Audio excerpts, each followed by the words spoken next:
اس لیے اس کے غیر متوقع سوال نے اسے بالکل پریشان نہیں کیا۔ مسکرا کر بولی، نہیں، وعدہ تو نہیں کیا، اگر تمہیں کوئی اعتراض ہے تو میں ابھی جا کر تمہارے نانا کو منع کر دیتی ہوں۔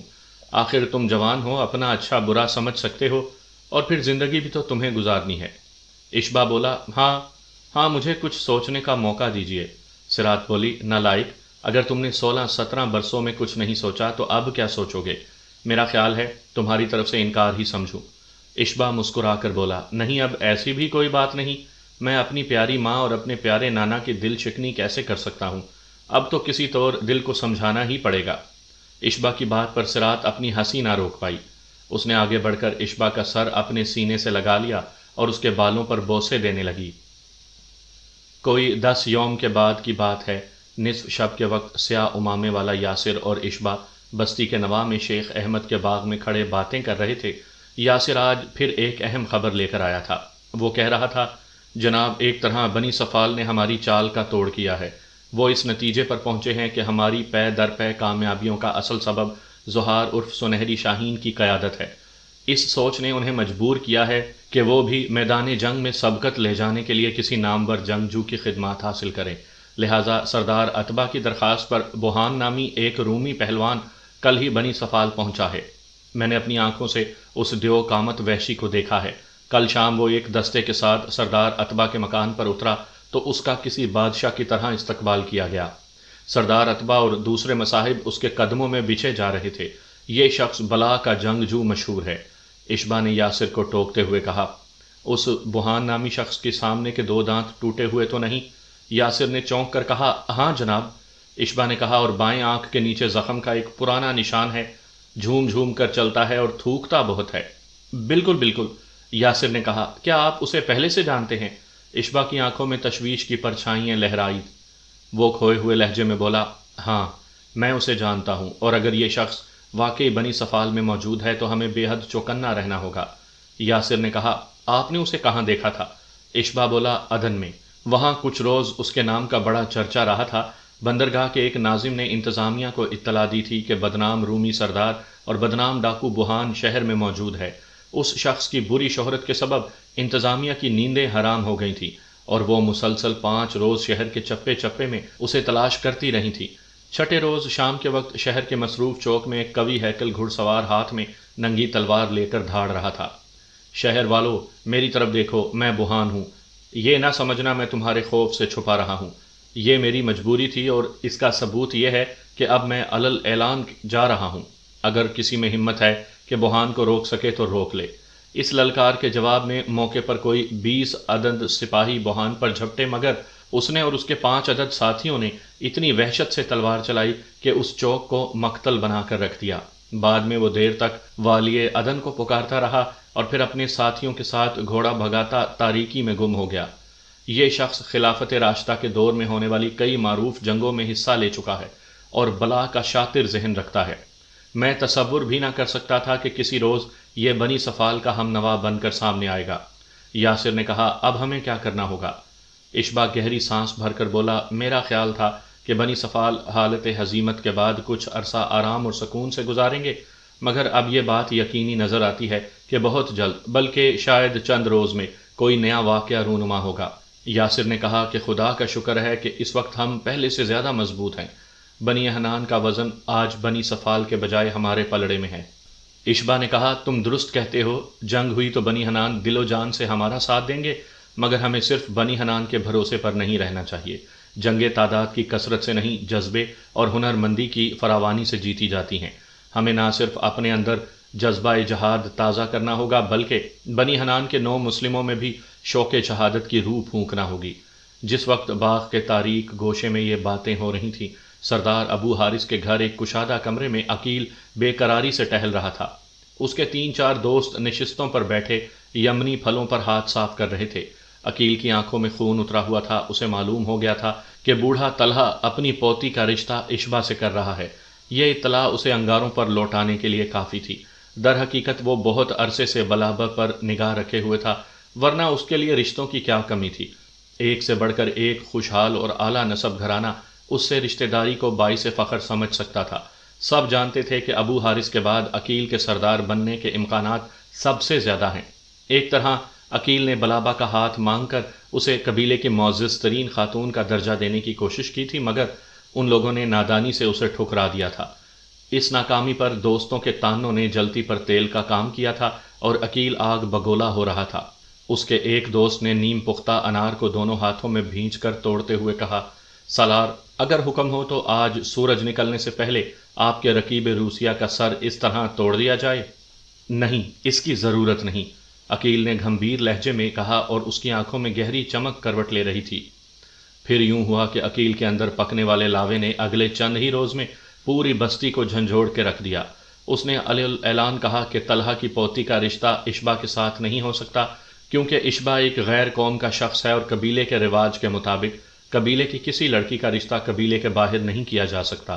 اس مسئلے نے بستی کے ہر خاص و عام کو لپیٹ میں لے لیا اور ہر شخص اپنی بساط کے مطابق اس کے بارے میں رائے زنی کرنے لگا۔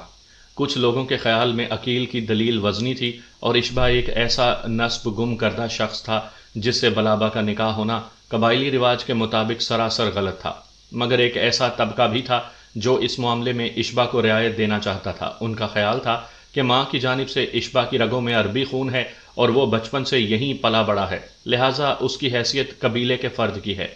معاملے نے طول کھینچا تو گنتھنی نا گنتھنی باتیں ہوئیں، جن کے سبب قبیلہ دو واضح گروہوں میں بٹ گیا۔ ایک گروہ کا خیال تھا کہ طلحہ بد عہدی کا مرتکب ہوا ہے، اس نے سردار ابو حارث کو زبان دے کر پوتی کا رشتہ اشبا سے کرنا چاہا ہے، اور اشبا چونکہ قبائلی قاعدے کے مطابق بلابہ سے شادی کا اہل نہیں، لہٰذا بلابہ کی شادی فوراً عقیل سے ہونی چاہیے۔ دوسرا گروہ کہتا تھا کہ سردار ابو حارث اپنی حیثیت کا ناجائز فائدہ اٹھا رہا ہے اور طلحہ کی مرضی کے خلاف مختلف ہیلے بہانوں سے اس کی پوتی کا ہاتھ اپنے چہیتے بھتیجے کے ہاتھ میں دینا چاہتا ہے۔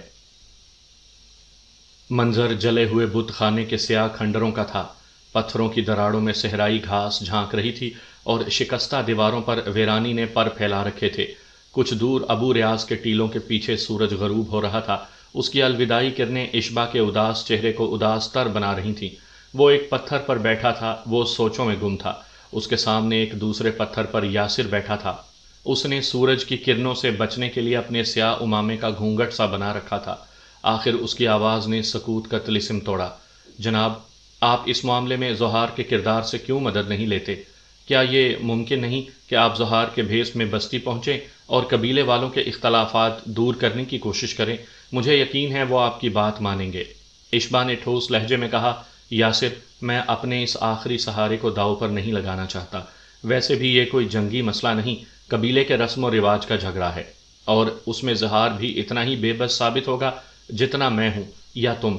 اپنے اندرونی معاملات میں زہار کی مداخلت کو قبیلے کے کچھ لوگ بے جاؤ ناجائز تصور کریں گے اور عین ممکن ہے صورتحال مزید الجھ جائے۔ یاسر نے کہا، پھر اب کیا ہوگا؟ اشبا نے کہا، مجھے تو لگتا ہے چند دن صورتحال جوں کی توں رہی تو دونوں طرف سے تلواریں نکل آئیں گی۔ عقیل اور اس کے ہم نواؤں کی ہٹ دھرمی سے مسلمانوں کو جو عظیم نقصان پہنچنے والا ہے، اس کے تصور سے میں کانپ جاتا ہوں۔ میرا خیال ہے۔ فکرہ ادھورا چھوڑ کر اشبا خاموش ہو گیا۔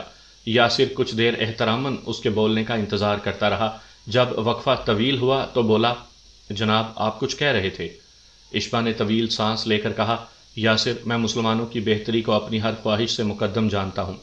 ایک دنیاوی مسئلے پر بھائی ایک دوسرے کا گلا کاٹیں، مجھے کسی صورت منظور نہیں، اور پھر ان حالات میں تو ہمیں اتحاد و یگانگت کی ضرورت ہمیشہ سے زیادہ ہے۔ ہمارے دشمن زبردست تیاری کر رہے ہیں اور کسی بھی وقت وہ ہمیں میدان جنگ سے للکار سکتے ہیں۔ ایسے میں اگر ہم باہم دست و گریباں رہے تو مطلب خودکشی کے سوا اور کچھ نہیں ہوگا۔ لہٰذا سوچ بچار کے بعد میں نے فیصلہ کیا ہے کہ اس رشتے سے دستبردار ہو جاؤں۔ یاسر نے افسردگی سے کہا، یہ آپ کیا کہہ رہے ہیں؟ آپ اتنی آسانی سے یہ فیصلہ کیسے کر سکتے ہیں؟ آپ کا یہ ایثار کسی کے لیے ناکردہ جرم کی سزا بن جائے گا۔ اشبا نے ٹھوس لہجہ اختیار کرتے ہوئے کہا، میں نے تم سے رائے نہیں مانگی، اپنا فیصلہ بتایا ہے۔ اشبا کے مخصوص تحکمانہ لہجے نے یاسر کو جھنجھوڑ کے رکھ دیا اور اسے احساس ہوا کہ وہ اپنی حدود سے تجاوز کر رہا ہے۔ دبی ہوئی آواز میں بولا، معافی چاہتا ہوں جناب۔ اشبا خاموش رہا۔ یاسر نے ڈرتے ڈرتے کہا، کیا میں پوچھ سکتا ہوں کہ آپ اس فیصلے کا اعلان کب کریں گے؟ اشبا نے کہا، ابھی، تھوڑی دیر بعد۔ مجھے معلوم ہوا ہے کہ مغرب کے بعد شیخ احمد کے باغ میں ایک جلسہ ہو رہا ہے، جس میں سردار ابو حارث کے مخالفین شرکت کر رہے ہیں۔ غالباً وہاں بہانوں سے سردار پر کیچڑ اچھالا جائے گا اور اسے بھتیجے کی ناروا پشت پناہی پر متون کیا جائے گا۔ میں چاہتا ہوں کہ اپنی دستبرداری کا اعلان جلسہ گاہ میں کروں تاکہ کل کسی کو اشتعال انگیزی کی جرت نہ ہو۔ یاسر خاموش تھا، مگر اس کا چہرہ گواہی دے رہا تھا کہ اشبا کے فیصلے پر اسے سخت دکھ ہوا ہے۔ اور پھر وہی ہوا جو اشبا نے کہا تھا۔ وہ مشعلوں سے گھری ہوئی اس جلسہ گاہ میں پہنچا جہاں اس کا ایک دوست اویس جوشیلی تقریر کرنے میں مصروف تھا۔ جلسہ گاہ کے چبوترے پر پہنچتے ہی اشبا نے اسے خاموش کروا دیا اور اپنے حق سے دستبرداری کا اعلان کر دیا، جس کے لیے اس کے حمایتی نعرہ زن تھے۔ لوگوں نے حیرت سے یہ اعلان سنا اور ان کے چہرے بجھ گئے۔ کچھ نے اس فیصلے پر احتجاج کیا اور کچھ نے آزردہ ہونے کے باوجود اشبا کے جذباتی قربانی کو سراہا۔ مایوس اور دل گرفتہ مجمع منتشر ہونے لگا تو اشبا بھی تھکے ہارے قدموں سے گھر کی طرف روانہ ہو گیا۔ گھر پہنچا تو اسے ہر شے بدلی نظر آئی۔ وہی در و دیوار تھے اور وہی چہرے، مگر ہر شے سے ویرانی ٹپک رہی تھی۔ اس کی ماں اور اس کے نانا کو اس کے فیصلے کا علم ہو چکا تھا۔ وہ دونوں بھی رنجیدہ تھے، مگر انہیں معلوم تھا کہ اشبا کے اس فیصلے کے پیچھے کون سا مقصد کار فرما ہے۔ اس نے اہل قبیلہ اور مسلمانوں کی بھلائی کے لیے اپنے دل پر ضبط کا وزنی پتھر رکھ لیا تھا۔ اس کی ماں اپنی آزردگی چھپانے کے لیے چادر اوڑھ کر لیٹ چکی تھی اور نانا تسبیح پڑھنے میں مشغول تھے۔ اشبا سیڑھیاں چڑھ کر چھت پر آیا اور ٹھنڈے بستر پر ٹانگیں پھیلا کر ستاروں کو گھورنے لگا۔ اپنے اس فیصلے پر اسے قطعی پشیمانی نہیں تھی، لیکن نہ جانے کیا بات تھی، اچانک ہی اسے اپنے اندر ایک وسیع خلا محسوس ہونے لگا۔ اسے لگ رہا تھا جیسے اس نے اپنے کسی درینہ رفیق کو کھو دیا ہو۔ بلابہ کا چہرہ بار بار اس کے ذہن میں آ جاتا تھا اور بھولی بسری یادیں قطار در قطار نگاہوں میں اترنے لگتیں۔ کبھی وہ خود کو بلابہ کے ساتھ بچپن کی گلیوں میں اچھلتے کودتے دیکھتا، اس کی فرمائشوں پر جنگلی بیروں پر چڑھتا، ننھے سے تیر کمان سے کھجوروں کے خوشے گراتا، جمفل ایک صحرائی درخت کی گٹھلیاں پھوڑ پھوڑ کر گودا کھاتا، بکریوں کے پیچھے بھاگتا اور نانا کی نظریں بچا کر ان کا دودھ دھوتا۔ کبھی وہ خود کو ایک نو عمر لڑکے اور بلابہ کو نوخیز لڑکی کے روپ میں دیکھتا، دونوں اپنے جسمانی تقاضوں سے بے خبر، معصوم عیر کی قبا پہنے گھوڑوں پر سوار صحرا کے چکر لگاتے، شرطیں لگا کر ٹیلوں پر چڑھتے اور شیخ احمد کے باغ کی ٹھنڈی چھاؤں میں کٹ پتلیوں کے تماشے دیکھتے۔ عمر کے تمام مدارج ایک ایک کر کے اشبا کی نگاہوں میں گھومے اور پھر اس نے وہ منظر دیکھا جب بلابہ اسی سے پردہ کیے بیٹھی تھی، اور اس کی شوق اور لرزاں آواز اسے بتا رہی تھی کہ کوئی انہونی ہو چکی ہے، کہیں سے کوئی مہربان چشمہ پھوٹ کر ان کی زندگیوں کو سیراب کرنے والا ہے۔ لیکن پھر اچانک صحرا کی کوکھ سے آندھی نے جنم لیا اور سب کچھ تہ و بالا ہو گیا۔ محبت نے پڑاؤ بھی نہ ڈالا تھا کہ امید کے خیمے اکھڑ گئے، نگاہوں نے اپنے انداز بھی نہ بدلے تھے کہ آنکھوں میں ریت کے لشکر اتر گئے، اور یہ سب کچھ اتنی جلدی ہوا کہ خواب بن کر رہ گیا۔ اشبا کے دل کے اندر سے آواز آئی، اشبا بن ثقیل، تم بہت ناسمجھ ہو، تم بلابہ سے محبت کرتے تھے، تم اس سے محبت کرتے تھے۔ وہ اس آواز کی باز گشت سن رہا تھا جب مسجد سے عشاء کی اذان ابھری۔ وہ تمام خیالات کو جھٹکتا ہوا نماز کے لیے اٹھ گیا۔ چھت سے نیچے آ کر اس نے صحن کے چھوٹے سے حوض سے وضو کیا۔ نانا جی آج گھر میں نماز پڑھنے کا ارادہ رکھتے تھے، شاید ان کی کمر میں پھر درد ہو رہا تھا۔ اشبا اکیلا ہی مسجد روانہ ہو گیا۔ نماز پڑھنے کے بعد نمازی ایک ایک کر کے رخصت ہونے لگے۔ وہ وہیں مسجد کے صحن میں لیٹ گیا، نہ جانے وہ کب تک خانہ خدا کے ٹھنڈے فرش پر لیٹا سوچوں میں گم رہا۔ چاروں اطراف رات کا سناٹا پھیل چکا تھا، تاروں کی مدھم روشنی دور حضر موت کے ٹیلوں میں بکھری ہوئی تھی۔ اچانک اندھیرے کی کوکھ سے گھنٹی کی ایک دور افتادہ آواز ابھری۔ اشبا چونک کر اٹھ بیٹھا۔ پھر ایک دوسری آواز ابھری جو نسبتاً زیادہ بلند تھی۔ پھر ایک تیسری آواز بستی کے بالکل قریب سے آئی، اور یہ اتنی بلند تھی کہ اس نے ہر شخص کو جھنجھوڑ کر رکھ دیا۔ اشبا کے جسم کا ہر رواں کھڑا ہو چکا تھا۔ اس کا دل چیخ چیخ کر کہہ رہا تھا، لبیک یا غنیم، لبیک یا غنیم، اے دشمن میں آ رہا ہوں، تو نے مجھے پکارا ہے تو میں حاضر ہوں۔